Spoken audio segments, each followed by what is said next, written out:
É importante ressaltar que dentro da estratégia que eu falo aqui para vocês no canal e que eu ensino os meus alunos, sempre você soube que a renda fixa é fundamental. Então a gente não está falando de renda fixa agora, como eu vi muita gente fazer, para surfar numa onda, alguma coisa. A gente sempre falou que renda fixa é interessante e eu sempre mostrei para vocês exemplos de renda fixa, vídeos de renda fixa aqui falando sobre isso. Então, feitas essas considerações aqui, a gente tem que vir aqui um pouco para a realidade. E a realidade, ela é implacável. A realidade hoje é a rentabilidade desses títulos que a gente consegue encontrar aqui quando a gente acessa a nossa corretora. Então aqui, sendo bem objetivo agora, se você vem aqui, invista agora e você observa o Tesouro Direto, a gente está falando hoje do Tesouro Selic já com essa rentabilidade nova, então Selic mais 0,05, a gente está falando aí de um Tesouro Selic rendendo 11,75% ao ano. É um título que realmente já fica atrativo para algumas pessoas e quando a gente observa aqui na renda fixa, a gente percebe ainda efeitos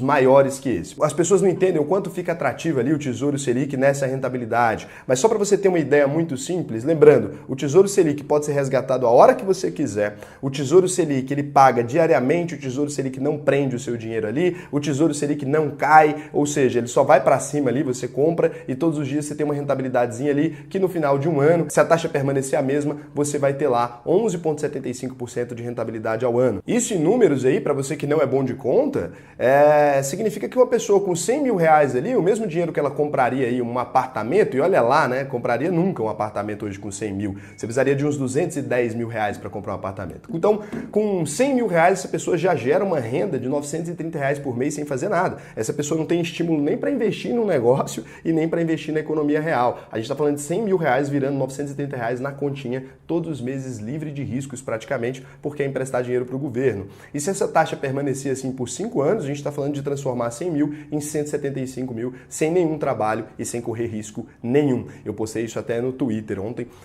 e foi muito interessante, porque o pessoal não tinha calculado ainda o que isso significa. Mas a coisa pode ficar ainda melhor nesse caso. Então você vem aqui e abre aqui a parte de renda fixa, aqui na ISA a gente está, não sei se na sua plataforma tem esses títulos, mas dá uma olhada na sua corretora, deve ter títulos também com rentabilidades bem interessantes. Ou você pode criar conta aqui se você quiser. Então um CDB da BRK Financeira hoje está pagando aí CDI mais 3,19% ao ano, proteção do FGC aí para até 250 mil reais. Ou seja, o cara coloca ali o dinheiro dele e está ganhando uma rentabilidade ao ano. Se você anualizar essa rentabilidade, você está falando aí de 16,02% ao ano, né? Então, é uma rentabilidade estranhíssima, é muito alta esse CDI atual, mais 3,19%. E aqui não parou, a gente tem aqui 126% do CDI também, 15,98% anualizando. Por quê? Porque ele paga 126% ali como se fosse da Selic, não paga só 100% da Selic, ou seja, mais dinheiro ainda. É claro, aqui já prendendo o seu dinheiro até 2030, você tem que deixar o dinheiro preso, não consegue ter liquidez diária, por isso o prêmio de risco é maior também. Aí você já fica, beleza, Raul, mas tudo isso aí são taxas voláteis. Por quê? Porque a Selic pode mudar e esses títulos mudariam de rentabilidade. Então, não é um título ali que deixa tão atrativo ainda para o investidor que quer ter uma garantia, para o investidor que quer ter um valor certo.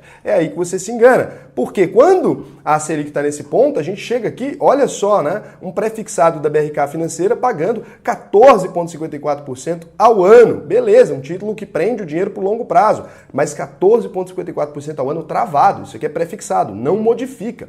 E a gente tem aqui até títulos de prazos menores pagando 14% ao ano, do Omnibank, né? Do Omnibanco aqui, ó. E tem até de outros aqui, do Banco Pine e tal, oferecendo também rentabilidades bem atrativas. A gente tinha alguns ontem do C6 Bank, de outros bancos também, oferecendo taxas bem agressivas e para um prazo menor até do que 2 anos. Então, pré-fixado aí é 14,54% ao ano. Mesmo tirando, é claro que a gente tem ali incidência de IR nesses casos, mesmo tirando isso, a gente ainda tem títulos excelentíssimos ali, títulos pagando muito dinheiro. Nesse sentido, as perguntas aqui não são idiotas. O cara que quer sair de ação e fundo imobiliário ali e ir para renda fixa porque está vendo essa taxa, ele não é bobo. Ele olhou ali e fez as contas na cabeça dele. E do outro lado, enquanto ele está vendo essa rentabilidade maravilhosa, ele olha para o Ibovespa, você pega o último 1 ano aí, a gente está falando de 4,12% de queda nesse período. Você pega o IFIX, você está falando de 3,77% de queda nesse período. O que é o IFIX, Raul? O índice que mede o desempenho dos fundos imobiliários, ou seja,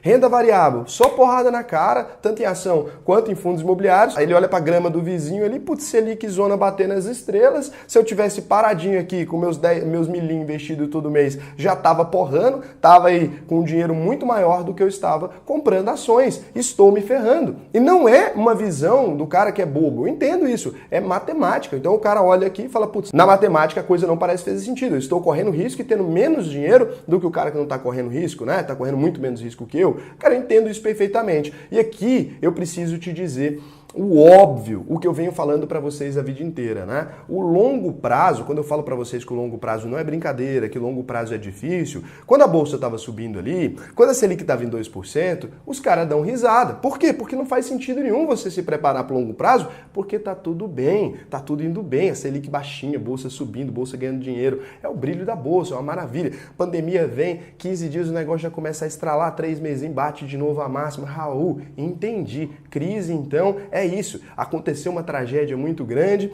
e a bolsa despencou ali e depois ela sobe. Então você só tem que viver com as flutuações. Não, você vai ter que conviver diariamente com olhar para o lado e ver excelentes oportunidades ali. Lembra que a Selic já esteve acima de 15%, tá? Então isso aqui não é um dos piores patamares que você vai ver a Selic, um dos piores para os investidores de renda variável.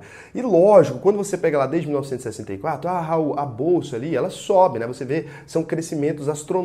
Mesmo se você pega aí nos últimos, desde 2006 até aqui, você pega ali 173% de alta, considerando o cenário que a gente está agora, que não é um cenário legal para a nossa bolsa de valores. Então, está subindo. Isso aqui e o Ibovespa dolarizado, esse de cima ali, porque, você podia falar, mas inflação no período tal. Não, dolarizado ali para você ter uma visão mais realista. Então, o Ibovespa no longo prazo, ele acaba subindo bastante. Só que é renda variável. E renda variável, ela varia. E lembrando também que o Ibovespa, ele é um símbolo daquilo que aconteceu naquele período. Pega a sua carteira e seja bem honesto com isso. Eu não sei se você utiliza qualquer sistema de acompanhamento e compara a sua carteira com o Ibov. Você vai ver que por mais que a gente possa utilizar o Ibovespa ali como uma simples referência, alguma coisa, a sua carteira dificilmente vai bater o Ibov certinho ali na pinta ou próximo dele. Ou você vai estar muito abaixo dele, vai estar acima dele, mas você dificilmente vai estar totalmente parecido ali com o Ibov. Eu, em todos os meus anos aqui, pouquíssimas vezes fiquei próximo do Ibov, até pelo modelo de carteira também. O Ibov vai reproduzir muito bem ali para quem tem aquelas ações mais pesadas, as maiores do mercado, para quem investe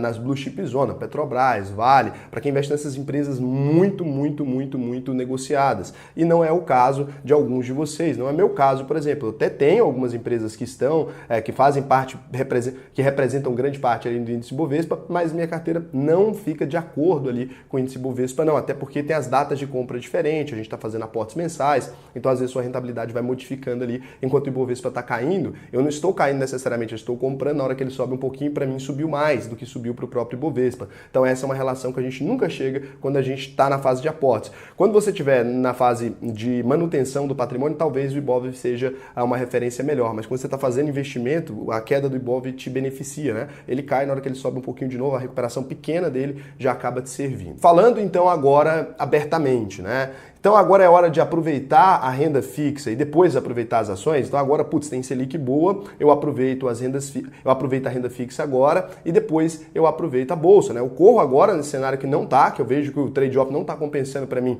olhando numericamente, e depois eu venho para a bolsa. Isso nada mais é do que o pensamento burro de comprar na alta, né? Por quê? Porque se no momento ninguém quer bolsa de valores, se tá todo mundo falando que a renda fixa tá maravilhosa, se tá todo mundo te falando que você não deveria ter bolsa, que você é o burrão, esse é o grande momento, essa é a grande oportunidade que se desenhou para você. Se o cara que está no Nubank colocando dinheiro ali, ele deixa de achar que a bolsa é atrativa, o que vai acontecer? A bolsa vai ficar cada vez mais barata para você. Então, nesse momento que tudo parece não fazer sentido, que nos 2 dias atrás eu postei um vídeo falando sobre uma carteira de fundos imobiliários, porque eu queria ver o quanto eu gastei para montar uma carteira de fundos imobiliários e tal, falando com a galera, eu queria ver os comentários, lê lá depois, é realmente muito interessante ver a visão das pessoas. Você tem muita gente falando, não, parei com isso, para que eu vou investir em fundo imobiliário se eu estou ganhando de renda fixa aqui muito mais que isso e tal? E é muito interessante, né, que a pessoa tem uma visão de curto prazo tão específica que ela não enxerga 1 centímetro à frente do nariz dela, ela enxerga só aquilo que é o mais óbvio, ela não analisa nada do cenário econômico nem do porquê que isso está acontecendo, ela só quer saber daquele dinheirinho ali, e é assim que a maioria dos investidores se comportam, mesmo investidores que achavam que tinham apetite para o longo prazo na Bolsa de Valores. Não tem, porque não é só uma crise, não é só quando a coisa está louca, é quando a oportunidade pinta em outros lugares, o cara tem que se manter focado, porque a bolsa é um jogo de longo prazo.